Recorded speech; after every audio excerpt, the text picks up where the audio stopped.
Bom, esse tipo de questionamento que eu tinha para essa primeira escola de plantas de vida. Agora, indo para a segunda escola. Essa escola chama Sabedoria. Aqui sim tem algumas pessoas que escreveram alguns livros, a gente pode dar o nome às bois e ver que tipo de pensamento que tem. A principal pessoa para essa linha de escolas é um cara que chama Bruce Waltke. Talvez você podia escrever, não é? Ele escreve no livro Encontrando a Vontade de Deus, uma noção pagã. Bom, qual que é a linha dessa escola?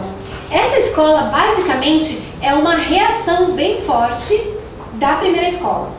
Então, se a primeira escola tinha aquele negócio, olha, a vontade de Deus é aquela linha bem, vamos estar no centro da vontade de Deus, e vamos pedir sinais e abre e fecha portas, essa escola reagiu muito a isso, e a principal noção dessa escola é que acredita que Deus, acredita que essa forma de lidar com o centro da vontade de Deus e abrindo e fechando porta é uma maneira infantil de entender o que Deus tem para nós e que a gente tem que ser mais ativo nesse processo.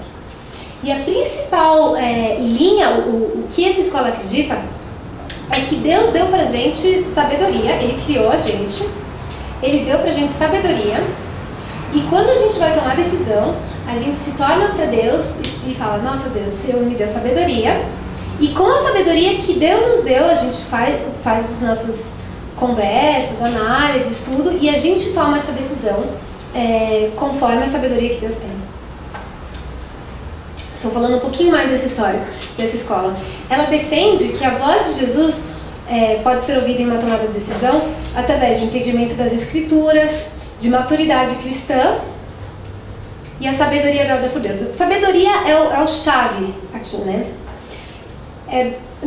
Parte dessa escola é muito importante usar a nossa razão, entende? Nossa, Deus deu pra gente, Deus criou a gente com cabeça para pensar, com lógica, a gente usa a nossa razão, isso é dado por Deus, e a gente tem que tomar uma decisão sábia quando usar a nossa sabedoria e tomar isso. E ter...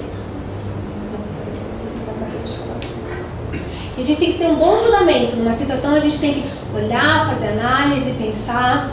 Em outras palavras, o principal aqui a preocupação de Deus é ter pessoas cristãs maduras, pessoas sábias que usam para tomar a decisão a sua cabeça que Ele deu. Bom, vamos refletir um pouquinho sobre essa escola. Primeiro, parece que tem um lado muito positivo nessa escola, em reação à primeira, que é que dá uma ênfase boa naquilo que a gente estava falando de ser um processo um pouco passivo na escola anterior, de Deus abre, Deus fecha portas e a gente está aqui indo. Essa escola, de um lado positivo, parece colocar a gente nessa tomada de decisão também. Parece que não é só estamos aqui, vamos escutar Deus e vamos tomar a decisão que Ele abre e fecha a porta, mas a gente é ativo nesse processo também. A gente vai usar a nossa cabeça, a gente vai pensar e a gente vai colocar. Isso é um lado positivo. Outra coisa positiva é que traz realmente uma coisa que é verdade, que Deus deu pra gente razão, Deus deu pra gente sabedoria. A gente não pode ignorar que a gente foi feito seres pensantes, e é uma ênfase positiva colocar. Parece que se Deus criou a gente num todo, a gente vai usar nisso. Mas o que traz alguns questionamentos e uma visão um pouco mais crítica disso, é que o que parece que está faltando nessa escola é que Deus parece assim, que Ele criou a gente, deu razão, sabedoria, e aí, de um jeito bem prático, te vira negão. Eu criei, dei sabedoria, dei inteligência, agora te vira aí, toma a decisão. Parece que é um Deus um pouco que sim estava presente na criação e quando Deus deu sabedoria. Mas, a partir do momento que Deus deu pra gente sabedoria e razão, agora quando a gente toma uma decisão, aonde está a nossa dependência? Como a gente envolve Deus nesse processo? É como se fosse assim, Deus criou, pouco tirou a mão do jogo. Dei sabedoria, criei, dei razão, tô fora. Agora faz aí as decisões, e joia, usa aí, e vai nessa linha. Eu me pergunto assim, se Jesus não, como Jesus ressuscitou, se Deus, a gente acredita num Deus que está vivo, né? Não foi um Deus que criou e está lá no trono isolado, mas um Deus que hoje, as nossas decisões, a gente ainda pode trazer para Ele. A gente ainda pode falar assim, nossa, sim, o Senhor deu sabedoria a isso, com certeza vai ser uma parte importante Mas Deus, eu quero escutar a sua voz, eu quero escutar a voz do meu bom pastor. Me guia nesse processo de um Deus que não está ausente nas questões do dia a dia, mas que a gente ainda traz diante de Deus as nossas questões, escutando um Deus vivo que responde, sim. Vou parar um pouquinho aqui entre as duas, porque eu queria que ficasse bem essa tensão aqui entre as duas escolas, a primeira e a segunda, que ficasse bem claro antes da gente prosseguir.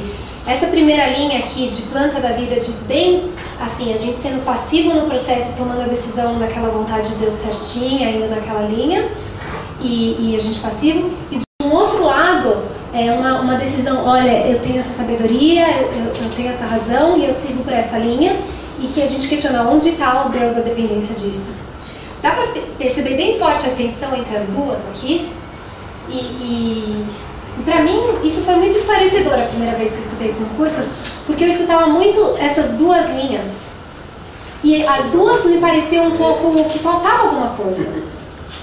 Queria pausar aqui rapidinho antes de colocar a terceira, só para perguntas de esclarecimento. Depois a gente vai discutir um pouquinho, ainda vai ter um tempinho. Bom, aí com essas duas linhas,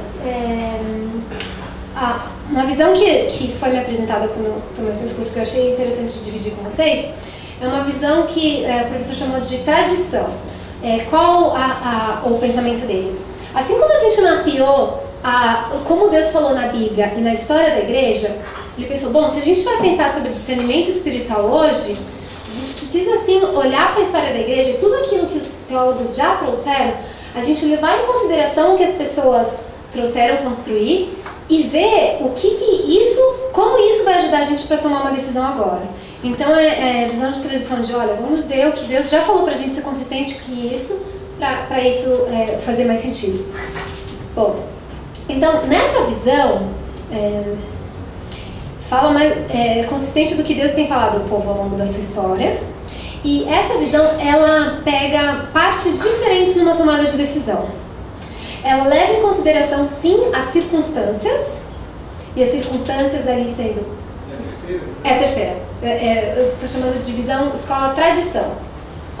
Então, nesse lado de tradição, coloca a tomada de decisão como um processo mais complexo, um pouco mais completo, que a gente vai pegar de várias frentes para tentar escutar a voz do bom pastor. Que a voz do bom pastor não vai vir de uma coisa única, mas vai vir de um processo mais completo. Tá bom? Então, esse processo tem 3 aspectos principais que eu vou trabalhar expondo dessa escola. O primeiro aspecto é o que Deus tem falado na particularidade da minha vida. E isso, particularidade da minha vida, é muito na linha daquela escola de sabedoria, sim. É de usar, bom, a primeira coisa, se eu vou tomar uma decisão, sim, Deus me deu sabedoria para tomar uma decisão, e eu vou usar, sim, a razão, que o próprio Wesley incluiu, né, como um critério importante. Eu vou usar, sim, a razão numa tomada de decisão. Então, eu tenho uma decisão para fazer, e eu vou tentar fazer o melhor julgamento na primeira parte desse processo. Eu vou tentar olhar os prós, os contras, quais os obstáculos. Numa decisão de emprego, eu não vou deixar de pesquisar sobre a empresa, não vou deixar de procurar quem foi a última pessoa que ocupou aquela posição que eu estou aplicando. Tentar fazer toda a nossa lição de casa. Tentar fazer tudo que está ao nosso alcance de pesquisa, de olhar na internet, de fazer todas as coisas que estão no nosso alcance para a gente entender a particularidade da nossa vida, entender a nossa história, entender os nossos dons, entender se for uma decisão de vocação, por exemplo, uma decisão de casamento, as coisas normais, de olha, que tipo de coisa de compatibilidade, sonhos que eu tenho, sonhos que essa pessoa tem, toda a nossa parte de avaliação prós e contras, a nossa lição de casa, esse é um primeiro passo. Só que qual que é a diferença, então, entre a escola sabedoria e a escola tradição? O que parece é que a escola sabedoria para por aí. Você fez essa lição de casa, você usou a sua sabedoria e com aquilo você toma uma decisão do que vai acontecer na sua vida. Mas a escola de tradição, isso é um aspecto, e sim um aspecto importante, mas ele não é de maneira nenhuma o único aspecto que vai te levar àquela tomada de decisão.